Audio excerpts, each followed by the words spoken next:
झारखंड के जाने माने पर्यावरणविद डॉक्टर नीतीश प्रियदर्शी हैं। आइए हम उनसे जानेंगे कि झारखंड में जो आए दिन खास करके रांची के आसपास के इलाकों में जंगली हाथियों का निकलना है, गाँव को काफ़ी नुकसान पहुंचा रहे हैं, इसका मुख्य कारण क्या है सर?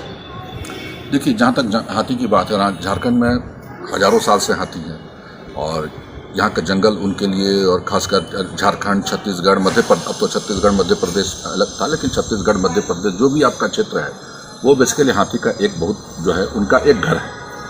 अब क्या हो रहा है, उस घर में हम लोग इंटरफेयर कर गए, हम लोग प्रवेश कर गए, हम लोग इंक्रोच कर गए, अतिक्रमण कर गए, तो उसका खाने की कमी हो रही है, उसका जो अपना कॉरिडोर है चलने का वो डिस्टर्ब हो गया है। तो बेसिकली क्या होता है कि जब हाथी की खाने की कमी, हाथी खाता बहुत है, उसको पानी भी खूब चाहिए, तो अगर उसकी कमी होगी तो वो खोजते खोजते तो आप ही के पास आएगा, क्योंकि आप उसके चलने वाले रास्ते में आपने प्रवेश किया है, तो वो अपने पुराने रास्ते को खोजते हुए आता है, क्योंकि हाथी की जो मेमोरी है ना वो बहुत तेज होती है, बहुत जल्दी वो कोई चीज़ को भूलता नहीं है। उसी मेमोरी के चलते वो कई हज़ारों किलोमीटर की यात्रा भी करता है। तो कहीं ना कहीं हम उसके घर में प्रवेश किए हैं, जिसके चलते ह्यूमन एलिफेंट कन्फ्लिक्ट जो हो रहा है वो काफ़ी हो रहा है। ये सबसे बड़ा जो है दुर्भाग्य हो रहा है। तो आज भी आप देखिएगा पूरे विश्व में ये कन्फ्लिक्ट चल रहा है, क्योंकि जगह जो है कम होता जा रहा है और आदमी जो है वो बढ़ता जा रहा है और वो जंगलों को काटता जा रहा है। तो जो हाथी को दिक्कत हो जाएगी, तो हाथी तो आ रहा है आप ही से खाना मांगने, क्योंकि आप उसके खाने को छीने हैं। तो कहीं ना कहीं हाथी जो है वो खाने की तलाश में आ रहा है और उसको खाना चाहिए। वो आपसे कुछ का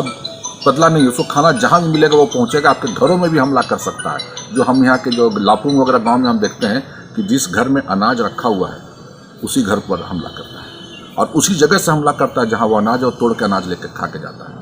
तो कहीं ना कहीं उसको भूख है, क्योंकि जैसे हम लोग को भूख लगती है उसको भी भूख लगती है और वो हमसे ज़्यादा खाता है। तो इस कन्फ्लिक्ट जो हो रहा है ना, ये खाने की कमी, पानी की कमी, तो उसके चलते वो हमारे गाँव में, शहरों में वो प्रवेश कर रहा है। नहीं तो सर इसका उपाय क्या है? देखिए, सबसे बड़ा चीज़ क्या है कि इसको हमारा जो कॉरिडोर है, एलिफेंट कॉरिडोर, उसको आइडेंटिफाई करना, उस पर से वहाँ से अतिक्रमण को हटाना, क्योंकि जहाँ से वो यात्रा करता है। दूसरा क्या है कि जो बचे हुए भी जंगल हैं, देखिए पेड़ लगाना आसान है, जंगल हम नहीं लगा सकते हैं। तो सबसे बड़ी चीज़ क्या है कि जब जंगल हम लगा ही नहीं सकते हैं तो हम जो बचे हुए जंगल उसको तो बचा लें।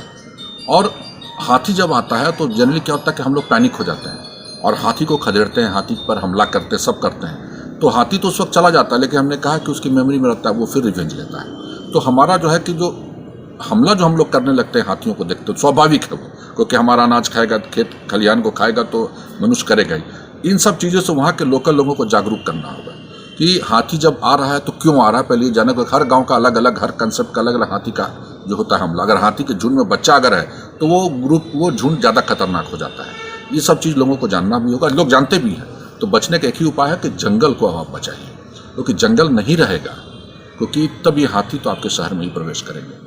और जो स्थिति हमारी पृथ्वी की हो रही है, जो पूरे विश्व में हो रहा है, वो कहीं ना कहीं स्थिति जो है भयावह होते जा रही है। क्योंकि महाविनाश जिसको हम कहते हैं ना, तो 5 महाविनाश तो धरती कर चुकी है, ये 6ठे महाविनाश की तरफ जा रही है, जिसकी शुरुआत हो चुकी है। इसका ये सब छोटा इंडिकेशंस है कि हाथियों का मनुष्य के साथ हमला, जानवरों का कम होना, ये सब चीज़।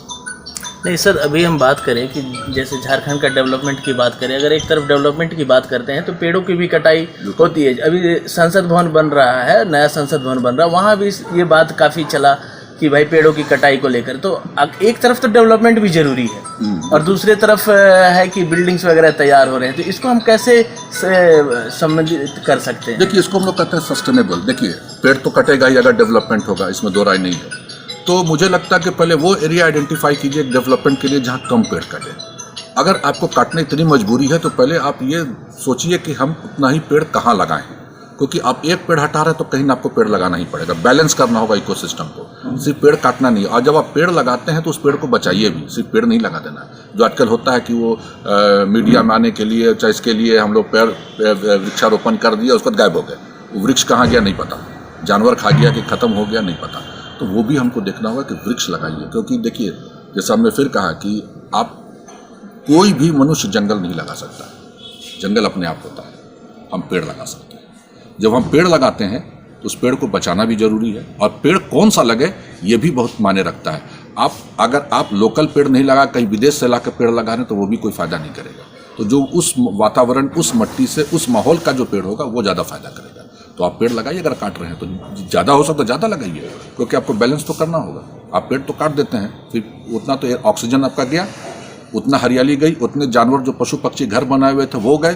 तो आप एक पेड़ नहीं काटते, पूरे इकोसिस्टम को डिस्टर्ब करते हैं। सर ये पानी का जो हमारा ये है समस्या है, ये भी हमारे झारखंड में काफ़ी देखने को मिल रहा है, खास करके रांची के राजधानी में सर। तो ये पानी का फिर कैसे हम लोग इस पे क्या कर सकते हैं सर? देखिए, पानी की समस्या जहाँ तक है, ग्राउंड वाटर वगैरह का जो भूमिगत नीचे जल जा रहा है, वो बेसिकली 1942 में एक ब्रिटिश जियोलॉजिस्ट थे जेबी ऑडन, उन्होंने सर्वे किया था, रिसर्च यहाँ पर उन्होंने ये बेस कैंप बनाया था आर्मी का। उन्होंने उस वक्त भी कहा था कि रांची के भूमिगत जल पर विश्वास मत कीजिएगा, क्योंकि यहाँ जो भूमिगत जल, यहाँ हार्ड रॉक है और यहाँ के भूमिगत जल सीमित है दरारों में। तो कहीं ना कहीं भूमिगत जल बहुत ज़्यादा नहीं है। जो हम लोग ये मान के चलते हैं कि आप ताबड़तोड़ बोरिंग कीजिए और जल आपको मिलने लगेगा, वो पॉसिबल नहीं है। तो मुझे लगता है कि एक तो सबसे बड़ी चीज़ क्या है कि जो हम लोग अपार्टमेंट बनाते जा रहे हैं, तो अपार्टमेंट जब हम बना रहे हैं तो हम पानी कहाँ से ले रहे हैं? भूमिगत जल से, क्योंकि हमारे मन में ये बैठा हुआ है कि भूमिगत जल ज़्यादा सेफ है। तो कहीं ना कहीं हमारा इसका कारण क्या है? इसके पीछे कारण क्या है कि हमारे पास शहरों की अगर हम बात करें, डैम तो बहुत है, तो डैम से पानी का सप्लाई रेगुलर नहीं हो रहा है, जिसके चलते लोग जो भूमिगत जल पे जा रहे हैं। अगर सप्लाई भी हो रहा है तो वो भी पोल्यूटेड है। आप उस पर लोगों का फेथ नहीं है कि हम उस पानी पिएंगे तो हम सुरक्षित रहेंगे, जिसके चलते हर कोई पहले बोरिंग कर ले रहा है। अब तो 400, 500, 600 फीट तक जा रहा है बोरिंग। तो आप नीचे से पानी विड्रॉल करते जाइएगा, उसमें डिपॉजिट ही नहीं होने दीजिएगा पानी, तो कहीं ना कहीं आपको वाटर क्राइसिस तो आएगा। तालाब भी हम बंद कर रहे हैं डेवलपमेंट के लिए, कंस्ट्रक्शन के। तालाबी जो हमारा सबसे बड़ा रिचार्ज जोन है वो भी बंद कर दे रहे हैं। नदी को हम इंक्रोच कर ले रहे हैं, वो हमारा सबसे बड़ा रिचार्ज जोन है। तो कहीं ना कहीं हम जल को तो खत्म ही करते जा रहे हैं। और सबसे बड़ी चीज़ क्या कि आजकल बहुत सा सिस्टम आया हुआ है वाटर हार्वेस्टिंग का। ये एक बड़ा सेंसिटिव इशू है। आप तमिलनाडु का रेन वाटर हार्वेस्टिंग कंसेप्ट को झारखंड में नहीं लागू कर सकते। यहाँ का रॉक टाइप्स दूसरा है, यहाँ का सॉइल टाइप्स दूसरा है। तो आपको यहाँ के हिसाब से चलना होगा। सिर्फ ये बोल देने से, क्योंकि आपको एक चीज़ बता देते हैं, अगर मैं रांची की बात करूँ झारखंड में, तो यहाँ पर कहा गया है कि भाई आपको सेप्टिक टैंक, सोक पीट सब घर में ही बनाना है। उसका पानी कहाँ जाएगा? आप कहीं नहीं भेज, नाली में डालिएगा आपको फाइन है।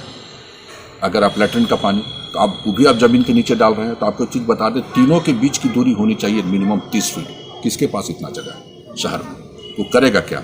जो आपका रेन वाटर हार्वेस्टिंग पीट बनाएगा उसमें वो गंदा पानी भी डालेगा। एक बार भूमिगत जल पॉल्यूट हुआ, विषाक्त हुआ, उसको कोई नहीं ठीक कर सकता। ये सब चीज़ समझना होगा लोगों को। एक ये बहुत बड़ा एक वैज्ञानिक इशू है, पूरे वर्ल्ड में चल रहा है कि रेन वाटर हार्वेस्टिंग कैसे करें। बहुत सारा कारण है।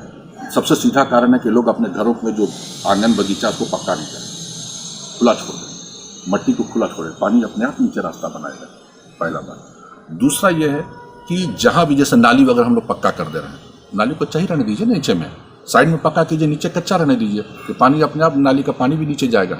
उसी तरीके से बहुत सा फैक्टर्स, नदियों को बचा लीजिए, नदी को चौड़ा कीजिए, नदी को साफ रखिए, क्योंकि सारा बरसात चेक डैम बनाइए नदियों में छोटा छोटा, जो जिसमें पानी रुक सके, वाटर रिचार्ज हो, जो पहले होता था। यहाँ हमने देखा है रांची के आसपास जो 150-200 साल पुराने चेक डैम, जिसमें अब कायू जम गया जंगलों के बीच में, तो उस वक्त के लोग भी तो ही कंसेप्ट में थे।